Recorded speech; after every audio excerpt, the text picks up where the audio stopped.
People welcome back to the channel. So ये हमारे class 10th का व्याकरण सीरीज़ है जिसमें हम लोग सारे व्याकरण के टॉपिक्स हैं उनको एक एक करके कंप्लीट करेंगे।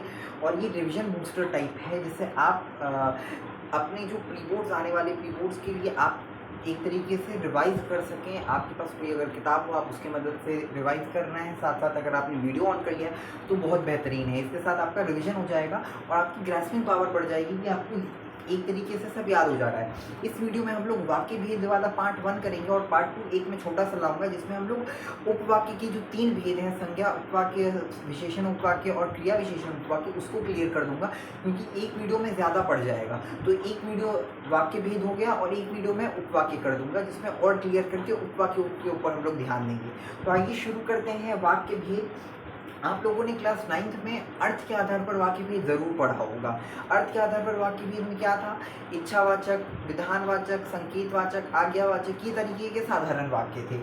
आप आज्ञा दे रहे हैं वो आज्ञावाचक हो गया, आपने अपनी कोई इच्छा जाहिर की वो इच्छावाचक वाक्य हो गया, आपने किसी संकेत के द्वारा कोई बात कही या कोई संकेत कर रहे हैं वो संकेतवाचक वाक्य हो गया।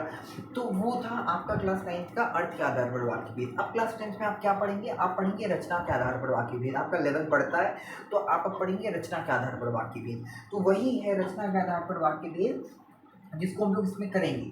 तो वाक्य क्या है? वाक्य वो है शब्दों के सार्थक और व्यवस्थित समूह जिनका एक निश्चित अर्थ हो उसे हम वाक्य कहते हैं। जिनका एक निश्चित समूह हो और उसका एक वास्तविक अर्थ हो उसे हम लोग वाक्य कहते हैं। छात्र पढ़ रहे हैं, गाय घास चढ़ रही है, सेनानी युद्ध कर रहे हैं, ये एक शब्द है और शब्दों के द्वारा एक व्यवस्थित समूह बना है। संज्ञा है, सर्वनाम है, विशेषण है, क्रिया विशेषण है, सबका एक समूह बना है। उसके बाद एक वाक्य तैयार हुआ है और इसका एक अर्थ है, तो इसे हम लोग वाक्य कहते हैं। अब वाक्य क्या है? वाक्य के बहुत सारे अंग हैं। तो 2 अंग क्या हैं? उद्देश्य और विधेय है। उद्देश्य क्या होता है? अब जैसे मैं कहता हूँ रवि चल रहा है, रवि चल रहा है, तो रवि उद्देश्य हो गया। विधेय क्या होगा? कि वह चल रहा है, एक क्रिया होगी। ठीक है, वो हम लोग आगे क्रिया को भी देखेंगे, लेकिन विधेय क्या होगा कि उद्देश्य के द्वारा जो कार्य किया जा रहा है उसे हम विधेय कहते हैं। अब आइए मैं डेफिनेशन पढ़ता हूँ। वाक्य में जिस वस्तु के विषय में कहा जाए हम लोग उसे उद्देश्य कहते हैं और जिस उद्देश्य के विषय में जो कहा जाए उसे हम विधेय कहते हैं। 1 नंबर 2 नंबर, यहाँ मैंने नंबरिंग की है। तो अब जैसे उदाहरण लीजिए, करण पढ़ता है तो करण क्या हो जाएगा? करण उद्देश्य हो जाएगा और पढ़ता है ये क्या हो जाएगा? ये विधेय हो जाएगा। सुमन सुंदर लिखती है, सुमन क्या हो जाएगी? ये उद्देश्य हो जाएगी और सुंदर लिखती है ये विधेय हो जाएगा। सचिन खेलने जाता है, सचिन क्या हो जाएगा? उद्देश्य हो जाएगा। खेलने जाता ये आपका विधेय हो जाएगा। साधारण सा है कि उद्देश्य जब किसी पर्टिकुलर एक, जैसे अंग्रेजी में हम लोग सब्जेक्ट और प्रेडिकेट, जैसे राम डज द वर्क, तो राम क्या हो गया? वो सब्जेक्ट हो गया, डज वर्क वो प्रेडिकेट हो गया। अगर राम काम करता है तो राम जो हो गया वो उद्देश्य हो गया, काम करता है वो विधेय हो गया। ये साधारण सी बात है, उद्देश्य और विधेय, ये वाक्य के अंग है। अब जो वाक्य के प्रकार हैं हम लोग उसके ऊपर ध्यान देंगे आज की वीडियो में। वाक्य के 3 मुख्य भाग हैं। कौन कौन से? सरल, संयुक्त, मिश्र।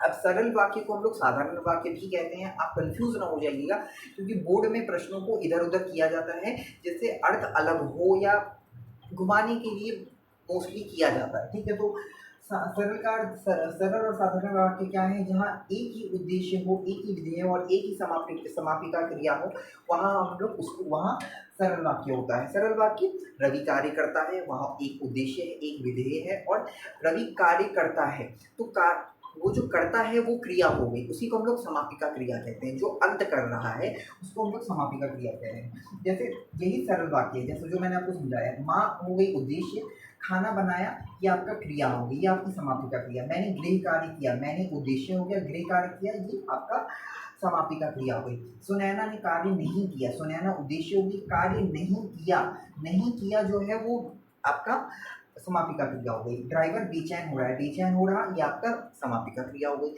यहाँ बस क्या है? एक उद्देश्य है, एक विधेय है, एक समापिका क्रिया, बस और कुछ नहीं, बहुत कठिन नहीं है ये। संयुक्त वाक्य भी वैसा है जहाँ एक या दो अधिक सरल वाक्य जुड़कर सरल वाक्य किन्हीं व्याधिकरणों द्वारा जुड़ते हैं, समुच्चय आदि बोधक द्वारा जुड़ते हैं, उन्हें हम लोग संयुक्त वाक्य कहते हैं। संयुक्त का क्या अर्थ होता है, आप लोगों ने सुना होगा संयुक्त परिवार।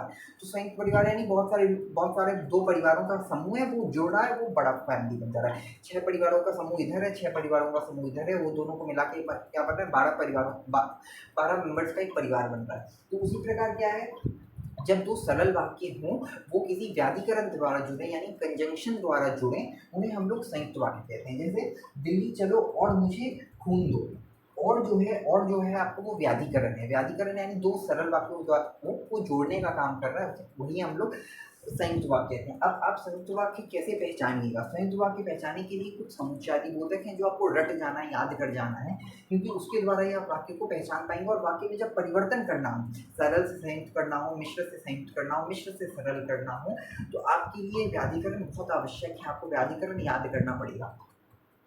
या, तथा, किंतु, परंतु, तथापि, इसलिए, अथवा, ये सारे जो हैं ये आपके संयुक्त वाक्य के हैं।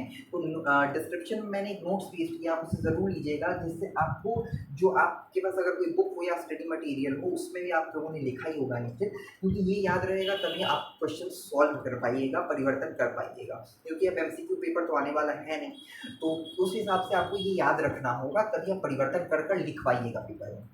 मिश्र वाक्य क्या है, मिश्र वाक्य मिश्र या मिश्रित वाक्य जिसे हम लोग कहते हैं, जिस वाक्य में एक प्रधान वाक्य होता है, एक आश्रित वाक्य होता है, और वो दोनों किसी व्याधिकरण द्वारा जुड़े होते हैं। एक प्रधान वाक्य है, एक आश्रित वाक्य है।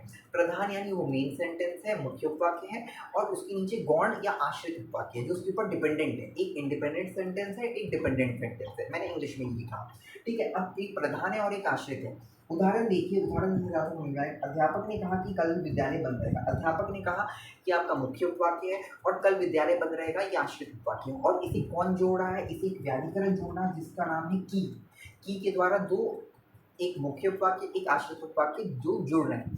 संयुक्त में ऐसा नहीं था, कंफ्यूज मत होइएगा, क्योंकि संयुक्त में दो सरल उपवाक्य जुड़ रहे हैं, और मिश्र में क्या हो रहा है, एक मुख्य है और एक आश्रित है, और किसी व्याधिकरण द्वारा जुड़ रहा है जो है की, ठीक है। उसके बाद क्या है, विद्यालय बंद रहेगा, यह वही पुस्तक है जिसे मैं ढूंढ रहा था, यह वही पुस्तक है, ये आपका मुख्य वाक्य है। उसके बाद मैं जिसे ढूंढ रहा था, ये आश्रित है, जिसी के द्वारा ये वाक्य पकड़ा गया कि ये एक मिश्र वाक्य है। तो आपको याद रखना होगा समुच्चयादि बोधक और व्याधिकरण, जिस समुच्चयादि बोधक की व्याधिकरण है, कंफ्यूज मत होइएगा। आप अगर इसे याद कर लीजिएगा तो आप परिवर्तन कर पाइएगा। जितने से ज़्यादा जितने हो सके क्वेश्चंस की प्रैक्टिस करेंगे तो आपको ये अपने आप याद हो जाएगा धीरे धीरे। जैसे देखिए, जो, जिसका, जिसे, ये जो है ये व्याधिकरण है। जो परिश्रमी छात्र हैं वह अवश्य सफल होते हैं, जो परिश्रमी छात्र हैं वह अवश्य सफल होते हैं। ये दो एक प्रधान उपवाक्य, एक आश्रित उपवाक्य है, और किससे अधिकरण द्वारा जुड़ रहे हैं, जो के द्वारा जुड़ रहे हैं। तो जो मतलब एक ये व्याधिकरण है जिसके द्वारा वाक्य तैयार हो रहा है। एक गौण होता है, एक आश्रित होता है। गौण और आश्रित दोनों एक ही शब्द हैं, आप आश्रित का प्रयोग कीजिए, गौण का प्रयोग कीजिए, ये आपके ऊपर निर्भर करता है। लेकिन ये है कि इसमें एक प्रधान होता है, एक आश्रित होता है, तो ये मत कंफ्यूज होइएगा कि ये संयुक्त जैसा है। ये संयुक्त में दो सरल होते हैं, इसमें एक प्रधान है, एक आश्रित है, साधारण सी बात है। तो ये रहा आपका छोटा सा टॉपिक, वाक्य भेद, रचना के आधार पर वाक्य भेद। इसके बाद मैं और एक छोटी सी वीडियो लाऊंगा जिसमें हम लोग उपवाक्य के भेदों को पढ़ लेंगे बहुत आसान तरीके से। तो ऐसी वीडियोस के लिए मेरे चैनल पर बने रहें। Thank you so much.